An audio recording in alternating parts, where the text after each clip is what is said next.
നിങ്ങൾ മരിച്ചു കഴിഞ്ഞാൽ നിങ്ങളുടെ ഹൃദയം തന്നെ നിങ്ങൾക്കെതിരെ സാക്ഷ്യം പറഞ്ഞാൽ എന്ത് സംഭവിക്കും? ഒരു തുലാസിന്റെ ഒരു വശത്ത് നിങ്ങളുടെ ഹൃദയം, മറുവശത്ത് ഒരു ചെറിയ തൂവൽ. ഹൃദയം തൂവലിനേക്കാൾ ഭാരമുള്ളതായാൽ നിങ്ങളുടെ ആത്മാവിനെ കാത്തിരിക്കുന്നത് നരകമല്ല, അതിലും ഭീകരമായ ഒന്നാണ്. നിങ്ങൾ ഒരിക്കലും ഉണ്ടായിരുന്നില്ലെന്ന പോലെ നിങ്ങളുടെ അസ്തിത്വം തന്നെ അവസാനിക്കും.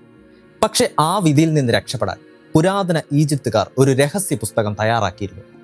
മരണത്തിന് ശേഷം തുറക്കേണ്ട പുസ്തകം, ബുക്ക് ഓഫ് ദ ഡെഡ്.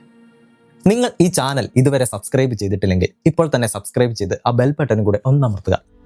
പുരാതന ഈജിപ്തുകാർക്ക് മരണം ഒരു അവസാനമായിരുന്നില്ല, അതൊരു വാതിലായിരുന്നു. പക്ഷേ ആ വാതിലിന് പിന്നിൽ സമാധാനമുള്ള ഒരു സ്വർഗം മാത്രമല്ല ഉണ്ടായിരുന്നത്. ഇരുട്ട് നിറഞ്ഞ വഴികൾ, അഗ്നി തടാകങ്ങൾ, മനുഷ്യനെ വിഴുങ്ങാൻ കാത്തിരിക്കുന്ന പാമ്പുകൾ, പേരറിയാത്ത കാവൽക്കാർ, തെറ്റായ ഉത്തരം പറഞ്ഞാൽ ആത്മാവിനെ നശിപ്പിക്കുന്ന വാതിലുകൾ. ഇവയെല്ലാം കടന്നാൽ മാത്രമേ മരിച്ച ഒരാൾക്ക് വീണ്ടും വെളിച്ചത്തിലേക്ക് വരാൻ കഴിയൂ. ഈ മരണാനന്തര ലോകത്തെ ഈജിപ്തുകാർ വിളിച്ചത് ദുവാത്ത് എന്നാണ്. അവിടെ പണവും അധികാരവും രാജകീയ പദവിയും മാത്രം നിങ്ങളെ രക്ഷിക്കില്ല. ഏത് വാതിലിൽ എന്ത് പറയണം, ഏത് ദൈവത്തെ ഏത് പേരിൽ വിളിക്കണം, ഏത് ഭീകരജീവിയുടെ മുന്നിൽ എന്ത് മന്ത്രം ചൊല്ലണം, ഇതെല്ലാം അറിയണം. അതുകൊണ്ടാണ് അവർ മരണപ്പെട്ടവന്റെ കൂടെ ഒരു വഴികാട്ടിയെ അടക്കം ചെയ്തത്. പക്ഷെ അതിൻ്റെ യഥാർത്ഥ പേര് മരിച്ചവരുടെ പുസ്തകം എന്നായിരുന്നില്ല. ഈജിപ്തുകാർ അതിനെ വിളിച്ചിരുന്നത് പകൽ വെളിച്ചത്തിലേക്ക് പുറത്തു വരാനുള്ള മന്ത്രങ്ങൾ എന്നാണ്. അവരുടെ ലക്ഷ്യം മരിച്ചവനായി ഇരിക്കുക എന്നതല്ല, വീണ്ടും വെളിച്ചത്തിലേക്ക് വരിക എന്നതായിരുന്നു. ഇന്ന് നമ്മൾ കാണുന്ന ഒരു പുസ്തകത്തെ പോലെ ആദ്യ പേജ് മുതൽ അവസാന പേജ് വരെയുള്ള ഒരു ഗ്രന്ഥമായിരുന്നില്ല ഇത്. ഒരാൾ എഴുതിയ പുസ്തകവുമല്ല, നൂറ്റാണ്ടുകളിലൂടെ രൂപം കൊണ്ട നൂറുകണക്കിന് മന്ത്രങ്ങൾ, പ്രാർത്ഥനകൾ, രഹസ്യനാമങ്ങൾ, നിർദ്ദേശങ്ങൾ, ചിത്രങ്ങൾ, ഇവയുടെ ശേഖരമായിരുന്നു അത്. ഇന്ന് ഗവേഷകർക്ക് അറിയാവുന്നത് ഏകദേശം 200ഓളം വ്യത്യസ്ത മന്ത്രങ്ങളാണ്. എന്നാൽ ഓരോ പാപ്രസിലും അവയെല്ലാം ഉണ്ടായിരുന്നില്ല. പണക്കാരനായ ഒരാൾക്ക് കൂടുതൽ മന്ത്രങ്ങളും മനോഹരമായ വർണ്ണചിത്രങ്ങളുമുള്ള നീണ്ട പപ്പിറസ് തയ്യാറാക്കാം. കുറച്ച് പണം മാത്രമുള്ളവർക്ക് ചെറിയൊരു പതിപ്പ് വാങ്ങാം. ചില പപ്പിറസുകൾ നേരത്തെ തന്നെ തയ്യാറാക്കി വിൽപ്പനയ്ക്ക് വെച്ചിരുന്നു. മരിക്കാൻ പോകുന്ന വ്യക്തിയുടെ പേര് എഴുതാനുള്ള സ്ഥലം മാത്രം ഒഴിച്ചിടും. പിന്നീട് ആ വ്യക്തിയുടെ പേര് അവിടെ ചേർക്കും. മരണത്തിനപ്പുറത്തേക്കുള്ള ഒരു യാത്രാപത്രം പോലെ. ഒരു തെറ്റായ പേര്, ഒരു തെറ്റായ മന്ത്രം, ഒരു വരി വിട്ടുപോയാൽ പോലും അത് ആത്മാവിൻ്റെ യാത്രയെ അപകടത്തിലാക്കുമെന്ന് അവർ വിശ്വസിച്ചു. അതിനാൽ ഈ പാപ്പർസ് എഴുതുന്നവർ സാധാരണ എഴുത്തുകാരായിരുന്നില്ല. അവർക്ക് ദൈവങ്ങളുടെ പേരുകളും ചിത്രങ്ങളും പുരാതന മന്ത്രങ്ങളും കൃത്യമായി അറിയേണ്ടിയിരുന്നു. കാരണം ഇവിടെ ഒരു അക്ഷരത്തെറ്റ് പോലും മരണത്തിന് ശേഷം തിരുത്താൻ കഴിയില്ല. ബുക്ക് ഓഫ് ദ ഡെഡ് പെട്ടെന്ന് ഒരു ദിവസം ഉണ്ടായതല്ല. അതിൻ്റെ തുടക്കം ഈജിപ്തിലെ പഴയ രാജാക്കന്മാരുടെ പിരമിഡുകളിലായിരുന്നു. ആദ്യകാലത്ത് മരണാനന്തര ജീവിതത്തിനുള്ള മന്ത്രങ്ങൾ ഫറവോന്മാരുടെ ശവകുടീര ഭിത്തികളിൽ മാത്രം എഴുതപ്പെട്ടു. രാജാവിന് മാത്രം സ്വർഗത്തിലേക്കുള്ള വഴി അറിയാമായിരുന്നു. കാലം കടന്നപ്പോൾ അതേ ആശയങ്ങൾ പ്രഭുക്കന്മാരുടെ ശവപ്പെട്ടികളിലും പ്രത്യക്ഷപ്പെട്ടു. പിന്നീട് മരണാനന്തര ജീവിതം രാജാവിൻ്റെ മാത്രം അവകാശമല്ല എന്ന ചിന്ത വളർന്നു. പണം നൽകി ആവശ്യമായ ക്രമീകരണങ്ങൾ നടത്താൻ കഴിയുന്ന സാധാരണ ഉദ്യോഗസ്ഥർക്കും പുരോഹിതന്മാർക്കും സമ്പന്നർക്കും ഈ മന്ത്രങ്ങൾ ലഭിച്ചു. അങ്ങനെ പിരമിഡിന്റെ ഭിത്തിയിൽ നിന്ന് ശവപ്പെട്ടിയുടെ ഉള്ളിലേക്ക്, അവിടെ നിന്ന് പാപ്രസിലേക്കും മരണത്തെ മറികടക്കാനുള്ള രഹസ്യങ്ങൾ യാത്ര ചെയ്തു. ഇനി ആ പുസ്തകം എങ്ങനെയാണ് ഉപയോഗിച്ചിരിക്കുന്നത് എന്നറിയാൻ നമുക്ക് 3000-ലധികം വർഷം പിന്നിലേക്ക് പോകാം. തീബസ് നഗരം, ഏകദേശം ക്രിസ്തുവിന് മുമ്പ് 1250. അവിടെ രാജാവിൻ്റെ എഴുത്തുകാരനും ധാന്യശാലകളുടെ മേൽനോട്ടക്കാരനുമായ ഒരാൾ മരിച്ചിരിക്കുന്നു. അയാളുടെ പേര് അനി. ഈജിപ്തുകാർക്ക് പടിഞ്ഞാറ് മരണത്തിന്റെ ദിശയായിരുന്നു. അവിടെ സൂര്യൻ അസ്തമിക്കുന്നു. പക്ഷെ അടുത്ത ദിവസം സൂര്യൻ വീണ്ടും ഉദിക്കുന്നത് പോലെ മരിച്ചവനും വീണ്ടും ജനിക്കുമെന്ന് അവർ വിശ്വസിച്ചു. അനിയുടെ ശരീരം മമ്മിയാക്കി സൂക്ഷിച്ചിരിക്കുന്നു. അവന്റെ കുടുംബവും പുരോഹിതന്മാരും ശവയാത്രയെ പിന്തുടരുന്നു. ഭാര്യയായ ടുട്ടു അവസാനമായി ഭർത്താവിനെ നോക്കുന്നു. ശവകുടീരത്തിന്റെ മുന്നിൽ പുരോഹിതൻ ഒരു പ്രത്യേക ചടങ്ങ് നടത്തുന്നു. മരിച്ചവന്റെ വായും കണ്ണുകളും ഇന്ദ്രിയങ്ങളും പ്രതീകാത്മകമായി വീണ്ടും പ്രവർത്തിപ്പിക്കുന്ന ചടങ്ങ്. അനി വീണ്ടും സംസാരിക്കണം, വീണ്ടും കാണണം, വീണ്ടും ശ്വസിക്കണം. കാരണം മരണാനന്തര ലോകത്ത് അവൻ ചൊല്ലേണ്ട വാക്കുകൾ മറ്റൊരാൾക്ക് പകരം പറയാൻ കഴിയില്ല.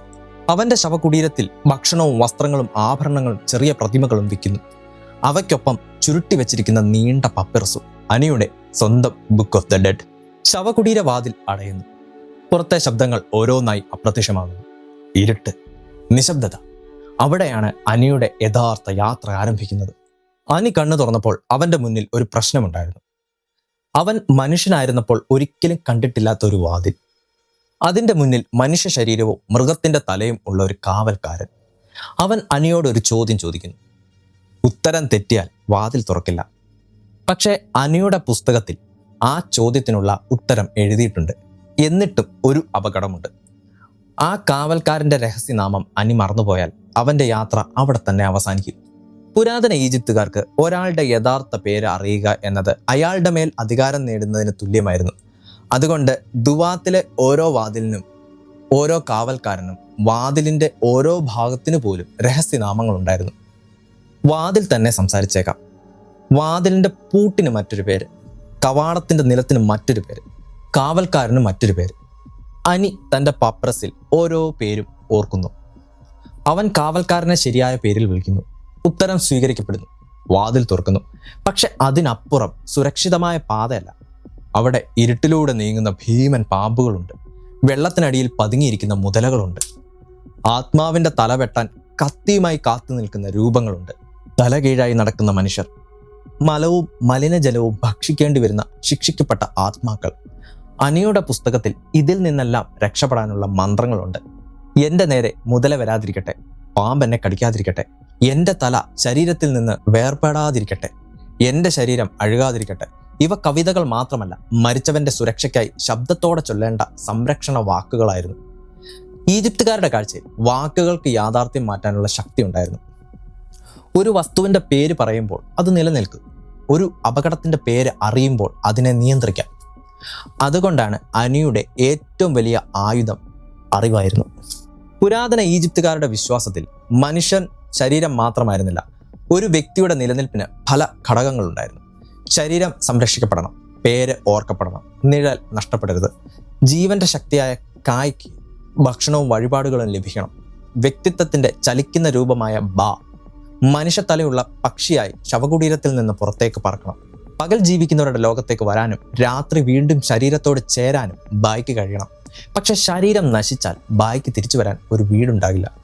പേര് മായ്ച്ചു കളഞ്ഞാൽ ആ വ്യക്തിയുടെ അസ്തിത്വം തന്നെ അപകടത്തിലാകും. അതുകൊണ്ടാണ് ഈജിപ്തിലെ രാജാക്കന്മാർ ശത്രുക്കളുടെ പ്രതിമകളിൽ നിന്നും ശവകുടീരങ്ങളിൽ നിന്നും പേരുകൾ മായ്ച്ചു കളയുന്നത്. അത് ഒരു അപമാനം മാത്രമല്ല, മരണത്തിന് ശേഷവും ആ വ്യക്തിയെ നശിപ്പിക്കാനുള്ള ശ്രമമായിരുന്നു. അനിയുടെ പേര് പപ്രസിൽ വീണ്ടും വീണ്ടും എഴുതിയിരിക്കുന്നു. ഓരോ തവണയും ആ പേര് വായിക്കപ്പെടുമ്പോൾ പുരാതന വിശ്വാസമനുസരിച്ച് അനി വീണ്ടും നിലനിൽക്കുന്നു. അവൻ തൻ്റെ ബായെ ശരീരത്തിലേക്ക് തിരിച്ചു കൊണ്ടുവരാനുള്ള മന്ത്രം ചൊല്ലുന്നു. അവൻ്റെ കണ്ണുകൾ അവൻ്റേതായിരിക്കണം, കാലുകൾ അവൻ്റെ നിയന്ത്രണത്തിൽ തുടരണം, വായ സംസാരിക്കണം, ഓർമ്മകൾ നഷ്ടപ്പെടരുത്, ഹൃദയം ശരീരത്തിൽ നിന്ന് എടുത്തുകൊണ്ടു പോകരുത്. കാരണം യാത്രയുടെ അവസാനം അനിക്ക് ഏറ്റവും ആവശ്യമുള്ളത് അവൻ്റെ ഹൃദയമാണ്. ദുവാത്തിലൂടെ മുന്നോട്ട് പോകാൻ ആത്മാവിന് മനുഷ്യരൂപത്തിൽ മാത്രം തുടരേണ്ടതില്ല. ബുക്ക് ഓഫ് ദ ഡെഡിൽ മരിച്ചവനെ വിവിധ രൂപത്തിലേക്ക് മാറ്റുന്ന മന്ത്രങ്ങളുണ്ടായിരുന്നു. ഒരു പരുന്തായി മാറാം, ഒരു താമരപ്പൂവായി മാറാം, പാമ്പിൻ്റെ രൂപം സ്വീകരിക്കാം, ദൈവിക പക്ഷിയായി ആകാശത്തിലൂടെ പറക്കാം. രൂപമാറ്റം രക്ഷപ്പെടാനുള്ള ഒരു മാർഗം മാത്രമല്ല, ദൈവങ്ങളുടെ ശക്തിയിൽ പങ്കുചേരാനുള്ള വഴിയുമായിരുന്നു. രാത്രിയിൽ സൂര്യദേവനായ റാ മരണലോകത്തിലൂടെ തൻ്റെ വള്ളത്തിൽ യാത്ര ചെയ്യുന്നു. ഓരോ പ്രഭാതത്തിലും ഇരുട്ടിനെ പരാജയപ്പെടുത്തി വീണ്ടും ഉദിക്കുന്നു. അനിക്കും ആ സൂര്യയാത്രയുടെ ഭാഗമാകണം. സൂര്യനെ പോലെ ഓരോ ദിവസവും പുതുതായി ജനിക്കണം. അതുകൊണ്ട് ഈ പുസ്തകത്തിൻ്റെ യഥാർത്ഥ ലക്ഷ്യം ശവകുടീരത്തിനുള്ളിൽ സുരക്ഷിതമായി കിടക്കുക എന്നതല്ല, ശവകുടീരത്തിൽ നിന്ന് പുറത്തു വരിക, പകൽ വെളിച്ചത്തിലൂടെ നടക്കുക, ജീവിച്ചിരിക്കുന്ന ലോകത്തെയും ദൈവങ്ങളുടെ ലോകത്തെയും സ്വതന്ത്രമായി സന്ദർശിക്കുക. എന്നാൽ അനിക്ക് രൂപം മാറ്റാം, വാതിലുകളുടെ പേരുകൾ അറിയാം, ഭീകര ജീവികളിൽ നിന്ന് രക്ഷപ്പെടാനുള്ള മന്ത്രങ്ങളുമുണ്ട്. എന്നിട്ടും അവൻ്റെ യാത്രയിലെ ഏറ്റവും അപകടകരമായ ശത്രു ഇതുവരെ പ്രത്യക്ഷപ്പെട്ടിട്ടില്ല. അത് അനിയുടെ സ്വന്തം ശരീരത്തിനുള്ളിലുള്ളതാണ്, അവൻ്റെ ഹൃദയം. ഈജിപ്തിൻ്റെ അടുത്ത രഹസ്യമായി നിങ്ങൾക്ക് ഏത് കഥയാണ് കേൾക്കേണ്ടത്? നിങ്ങളുടെ അഭിപ്രായങ്ങൾ കമൻറ്റിൽ എഴുതൂ. അപ്പോൾ നമുക്ക് വീണ്ടും കഥയിലേക്ക് തിരിച്ചു വരാം. പുരാതന ഈജിപ്തുകാർക്ക് ഹൃദയം രക്തം പമ്പ് ചെയ്യുന്ന ഒരു അവയവം മാത്രമായിരുന്നില്ല, ചിന്തകളും ഓർമ്മകളും വികാരങ്ങളും തീരുമാനങ്ങളും സൂക്ഷിക്കുന്ന കേന്ദ്രമായിരുന്നു അത്. നിങ്ങൾ ചെയ്ത നല്ല കാര്യങ്ങൾ ഹൃദയത്തിനറിയാം, രഹസ്യമായി ചെയ്ത തെറ്റുകളും അതിനറിയാം. അതുകൊണ്ട് മരണപ്പെട്ട ഒരാളുടെ ശരീരത്തിൽ നിന്ന് പല ആന്തരിക അവയവങ്ങളും നീക്കിയെങ്കിലും ഹൃദയം സാധാരണയായി ശരീരത്തിനുള്ളിൽ തന്നെ സൂക്ഷിച്ചു. കാരണം അവസാന വിധിയിൽ ഹൃദയം ഹാജരാക്കണം. എന്നാൽ അതാണ് അനിയുടെ ഏറ്റവും വലിയ ഭയം. ജീവിച്ചിരിക്കുമ്പോൾ ചെയ്ത ഒരു തെറ്റ് ഹൃദയം വെളിപ്പെടുത്തിയാൽ, അവൻ വായിലൂടെ നിരപരാധിയാണെന്ന് പറഞ്ഞാലും ഹൃദയം സത്യം പറഞ്ഞാൽ. അതിനുവേണ്ടിയാണ് ബുക്ക് ഓഫ് ദ ഡെഡിലെ പ്രശസ്തമായ 30B മന്ത്രം. അനി തൻ്റെ ഹൃദയത്തോട് അപേക്ഷിക്കുന്നു, എൻ്റെ അമ്മയിൽ നിന്ന് ലഭിച്ച ഹൃദയമേ, എൻ്റെ വിവിധ ജീവിതഘട്ടങ്ങളിലെ ഹൃദയമേ, വിധിയുടെ സമയത്ത് എനിക്കെതിരെ എഴുന്നേൽക്കരുത്. എൻ്റെ പ്രവൃത്തികൾക്കെതിരെ സാക്ഷ്യം പറയരുത്. തുലാസിൻ്റെ മുമ്പിൽ എന്നെ കുറ്റപ്പെടുത്തരുത്. ഇത് സത്യം മറയ്ക്കാനുള്ള ശ്രമമായിരുന്നോ, അല്ലെങ്കിൽ മനുഷ്യൻ്റെ ഉള്ളിലെ കുറ്റബോധത്തെ നിശബ്ദമാക്കാനുള്ള പ്രാർത്ഥനയായിരുന്നോ? എന്തായാലും അനി ഇനി തിരിച്ചു പോകാൻ കഴിയാത്ത സ്ഥലത്തേക്ക് എത്തുകയാണ്. 2 സത്യങ്ങളുടെ മഹാമണ്ഡപം. മണ്ഡപത്തിനുള്ളിൽ 42 ദൈവിക വിധികർത്താക്കൾ അനിയെ കാത്തിരിക്കുന്നു. അവൻ ഓരോരുത്തരുടെയും മുന്നിൽ തൻ്റെ ജീവിതത്തെക്കുറിച്ച് സാക്ഷ്യം പറയണം. ഞാൻ കൊല ചെയ്തിട്ടില്ല, മോഷ്ടിച്ചിട്ടില്ല, ദുർബലരെ വഞ്ചിച്ചിട്ടില്ല, വിശക്കുന്നവൻ്റെ ഭക്ഷണം തടഞ്ഞിട്ടില്ല, കള്ളത്തിലൂടെയോ അനീതിയിലൂടെയോ മറ്റൊരാളെ വേദനിപ്പിച്ചിട്ടില്ല. ഇത് ഒരു സാധാരണ കുറ്റവിചാരണയല്ല. അനി ജീവിച്ചത് മാ അത്തിൻ്റെ നിയമപ്രകാരമാണോ എന്ന പരിശോധനയാണ്. മാ അത്ത്, സത്യം, നീതി, ശരിയായ ക്രമം, പ്രപഞ്ചത്തിൻ്റെ തുലനം. സൂര്യൻ ഓരോ ദിവസവും ഉദിക്കുന്നതും നൈൽ നദി ജീവൻ നൽകുന്നതും മനുഷ്യൻ മറ്റൊരാളോട് നീതിപൂർവം പെരുമാറുന്നതും അതിൻ്റെ ഭാഗമാണ്. അനി തൻ്റെ പ്രഖ്യാപനം പൂർത്തിയാക്കുന്നു. പക്ഷെ അവൻ്റെ വാക്കുകൾ മാത്രം വിശ്വസിക്കാൻ ദൈവങ്ങൾ തയ്യാറല്ല. ഇനി സംസാരിക്കാൻ പോകുന്നത് അവൻ്റെ ഹൃദയമാണ്. മണ്ഡപത്തിൻ്റെ നടുവിൽ വലിയൊരു തുലാസ്. കുറുക്കൻ്റെ തലയുള്ള അനൂബിസ് മുന്നോട്ട് വരുന്നു. മമ്മിഫിക്കേഷൻ്റെയും ശവകുടീരങ്ങളുടെയും കാവൽക്കാരനായ ദൈവം. അവൻ അനിയുടെ ഹൃദയം തുലാസിൻ്റെ ഒരു തട്ടിൽ വെക്കുന്നു. മറുവശത്ത് മാ അത്തിൻ്റെ തൂവൽ. തുലാസിൻ്റെ മുകളിൽ ഒരു കുരങ്ങിൻ്റെ രൂപത്തിൽ തോത്തിരിക്കുന്നു. അറിവിൻ്റെയും എഴുത്തിൻ്റെയും ദൈവം. ഫലം രേഖപ്പെടുത്തേണ്ടത് തോത്താണ്. ഒന്നും മറച്ചു വെക്കാൻ കഴിയില്ല. അനിയുടെ ഭാര്യ ടുട്ടു അവനൊപ്പം നിൽക്കുന്നു. അനി തല താഴ്ത്തി തുലാസിനെ നോക്കുന്നു. ഒരു വശത്ത് തൂവൽ, മറുവശത്ത് അവൻ്റെ മുഴുവൻ ജീവിതം. അവൻ പറഞ്ഞ കള്ളങ്ങൾ, സഹായിച്ച മനുഷ്യർ, രഹസ്യമായി ചെയ്ത തെറ്റുകൾ, പശ്ചാത്താപം, അഹങ്കാരം, കരുണ, എല്ലാം ആ ഹൃദയത്തിനുള്ളിൽ. അനൂബിസ് തുലാസ് ശരിയാക്കുന്നു. തോത്ത് എഴുതാൻ തയ്യാറാകുന്നു. മണ്ഡപത്തിൻ്റെ അറ്റത്ത് ഒസൈറിസ് സിംഹാസനത്തിലിരിക്കുന്നു. മരണലോകത്തിൻ്റെ രാജാവ് ഒസൈറിസ്. പക്ഷെ തുലാസിന് തൊട്ടടുത്ത് മറ്റൊരു ജീവിയും കാത്തിരിക്കുന്നു. മുതലയുടെ തല സിംഹത്തിൻ്റെ മുൻഭാഗം, നീറാനയുടെ പിൻഭാഗം. അവളുടെ പേര് അമിത്. ഹൃദയങ്ങളെ വിഴുങ്ങുന്നവൾ. അനിയുടെ ഹൃദയം തൂവലിനേക്കാൾ ഭാരമുള്ളതായാൽ അമിത് അത് വിഴുങ്ങും.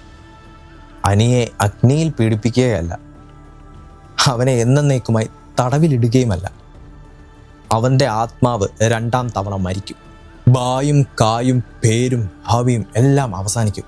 പക്ഷെ തുലാസ് നോക്കുമ്പോൾ ഒരു വിചിത്രമായ കാര്യം കാണാം. തുലാസിൻ്റെ സൂചി നീങ്ങുന്നില്ല. 2 വശവും ഏതാണ്ട് തുല്യമാണ്. എന്നാൽ അന്തിമ വിധി പറയേണ്ടത് തോത്താണ്. വിധി. തോത്ത് തുലാസിൻ്റെ ഫലം രേഖപ്പെടുത്തുന്നു. അനിയുടെ ഹൃദയം മാ അത്തിൻ്റെ തൂവലിനോട് തുല്യമാണ്. അമിത്തിന് ഭക്ഷണമില്ല. അനിയുടെ ഹൃദയം അവനെതിരെ സാക്ഷ്യം പറഞ്ഞില്ല. അവൻ മാ അത്തിൻ്റെ നിയമപ്രകാരം ജീവിച്ചവനായി അംഗീകരിക്കപ്പെടുന്നു. അനൂബിസ് പിന്നോട്ട് മാറുന്നു. പരുന്തിൻ്റെ തലയുള്ള ഹോറസ് അനിയുടെ കൈ പിടിക്കുന്നു. അവനെ മണ്ഡപത്തിൻ്റെ അറ്റത്തുള്ള ഒസൈറിസിൻ്റെ മുമ്പിലേക്ക് കൊണ്ടുപോകുന്നു. ഒസൈറിസ് വെളുത്ത വസ്ത്രത്തിൽ സിംഹാസനത്തിലിരിക്കുന്നു. അവൻ്റെ പിന്നിൽ ഐസിസും നെഫ്റ്റിസും ഉണ്ട്. മരണപ്പെട്ട് വീണ്ടും ജീവിച്ച ദൈവമാണ് ഒസൈറിസ്. അതിനാൽ അനി ഇനി ഒരു സാധാരണ മരിച്ച മനുഷ്യനല്ല.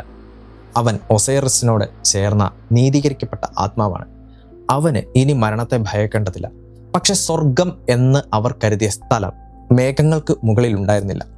അത് ഈജിപ്തിനെ പോലെ തന്നെയായിരുന്നു. എന്നാൽ അപൂർണതകളില്ലാത്ത ഈജിപ്ത്, ഞാങ്ങണകളുടെ വയൽ.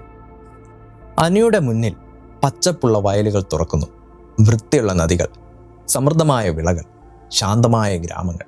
അവന് ജീവിതത്തിൽ സ്നേഹിച്ചവരുമായി വീണ്ടും ചേരാം, ഭക്ഷണം കഴിക്കാം, നദിയിലൂടെ വള്ളത്തിൽ സഞ്ചരിക്കാം, ദൈവങ്ങളെ ആരാധിക്കാം, ജീവിച്ചിരിക്കുമ്പോൾ ചെയ്ത കാര്യങ്ങൾ വീണ്ടും ചെയ്യാം. എന്നാൽ അവിടെയും കൃഷിപ്പണിയുണ്ട്. വയലുഴണം, കനാലുകളിലേക്ക് വെള്ളം കൊണ്ടുവരണം, മണ്ണും മണലും മാറ്റണം. സ്വർഗത്തിലെത്തിയിട്ടും ജോലി ചെയ്യണം. ഈജിപ്തുകാർ അതിനും പരിഹാരം കണ്ടെത്തിയിരുന്നു. ശവകുടീരത്തിൽ അനിയോടൊപ്പം അടക്കം ചെയ്തിരുന്ന ചെറിയ മനുഷ്യരൂപത്തിലുള്ള പ്രതിമകൾ ജീവൻ പ്രാപിക്കും. അവയാണ് ഷാപ്തികൾ, മരിച്ചവൻ്റെ പേരിൽ ജോലി ചെയ്യാൻ തയ്യാറാക്കിയ പ്രതിനിധികൾ. 6ാം മന്ത്രം അവയോട് പറയുന്നു, എൻ്റെ പേരിൽ ജോലി ചെയ്യാൻ വിളിക്കപ്പെട്ടാൽ ഞാൻ ഇവിടെയുണ്ട് എന്ന് പറഞ്ഞ് നീ മുന്നോട്ട് വരണം. അങ്ങനെ മരണപ്പെട്ടവൻ വിശ്രമിക്കുമ്പോൾ ഷാപ്തികൾ വയലിൽ ജോലി ചെയ്യും. സമ്പന്നർ 100 കണക്കിന് ഷാപ്തികളെ ശവകുടീരത്തിൽ വെച്ചിരുന്നു. വർഷത്തിലെ ഓരോ ദിവസത്തിനും ഓരോ തൊഴിലാളി എന്ന രീതിയിൽ പോലും വെച്ചിട്ടുണ്ടായിരുന്നു. മരണാനന്തര ജീവിതത്തിനായി തയ്യാറാക്കിയ ഒരു മുഴുവൻ തൊഴിൽ സംഘം. പക്ഷെ ബുക്ക് ഓഫ് ദ ഡെഡിനെ വെറും മന്ത്രവാദ ഗ്രന്ഥമായി മാത്രം കണ്ടാൽ അതിൻ്റെ യഥാർത്ഥ ശക്തി നമ്മൾ കാണാതെ പോകും. അതിൻ്റെ പേജുകളിൽ ഈജിപ്തുകാരുടെ ഏറ്റവും വലിയ ഭയം എഴുതിയിരിക്കുന്നു. മരണമല്ല, മറക്കപ്പെടുക. ശരീരം നശിക്കാം, പക്ഷെ പേര് നിലനിൽക്കണം. കുടുംബം വഴിപാടുകൾ നൽകണം. ചിത്രം നിലനിൽക്കണം. ആരെങ്കിലും പേര് വായിക്കണം. അതുകൊണ്ടാണ് അനിയുടെ പപ്പറസിൽ അവൻ്റെ പേരും രൂപവും ജീവിതവും സൂക്ഷിച്ചത്. അനി ഇന്ന് ജീവനോടെയില്ല. അവൻ്റെ വീടും നഗരത്തിലെ വഴികളും ഇല്ലാതായി. അവനെ നേരിട്ട് അറിഞ്ഞിരുന്ന ഒരാളും ഭൂമിയിൽ ശേഷിക്കുന്നില്ല. എന്നിട്ടും 3000-ലധികം വർഷങ്ങൾക്ക് ശേഷം നമ്മൾ അവൻ്റെ പേര് പറയുന്നു. ഒരു അർത്ഥത്തിൽ അവർ ആഗ്രഹിച്ചത് തന്നെയാണ് ഇപ്പോൾ സംഭവിക്കുന്നത്. അവരുടെ പേരുകൾ വീണ്ടും വീണ്ടും ഉച്ചരിക്കപ്പെടുന്നു. അവരുടെ ചിത്രങ്ങൾ വീണ്ടും വീണ്ടും കാണപ്പെടുന്നു. അവർ പൂർണ്ണമായി മറക്കപ്പെട്ടിട്ടില്ല. അതുകൊണ്ടാകാം ബുക്ക് ഓഫ് ദി ഡെഡിൻ്റെ ഏറ്റവും ശക്തമായ മന്ത്രം പാമ്പിനെ നിർത്തുന്നതോ വാതിൽ തുറക്കുന്നതോ ആയിരുന്നില്ല. മനുഷ്യൻ്റെ പേര് കാലത്തിനപ്പുറത്തേക്ക് കൊണ്ടുപോകാനുള്ള അതിൻ്റെ കഴിവായിരുന്നു. ബുക്ക് ഓഫ് ദ ഡെഡ് ഒരു കാര്യം വ്യക്തമാക്കുന്നു: മന്ത്രങ്ങൾ വഴി തുറക്കാം, പപ്പറസ് അപകടങ്ങളിൽ നിന്ന് രക്ഷിക്കാം. പക്ഷെ അവസാന വിധിയിൽ ഒരാളുടെ പണവും പദവിയും ശവകുടീരവും ഒന്നും കണക്കാക്കപ്പെടില്ല. തുലാസിൽ അളക്കപ്പെടുന്നത് ഒരൊറ്റ കാര്യമാണ്: അവൻ എങ്ങനെ ജീവിച്ചു എന്നതാണ്. അതുകൊണ്ടാണ് ഹൃദയവും തൂവലും ഇന്നും മരണത്തിൻ്റെ ചിഹ്നമല്ലാതെ ജീവിതത്തിൻ്റെ വിധിയായി നിലനിൽക്കുന്നത്.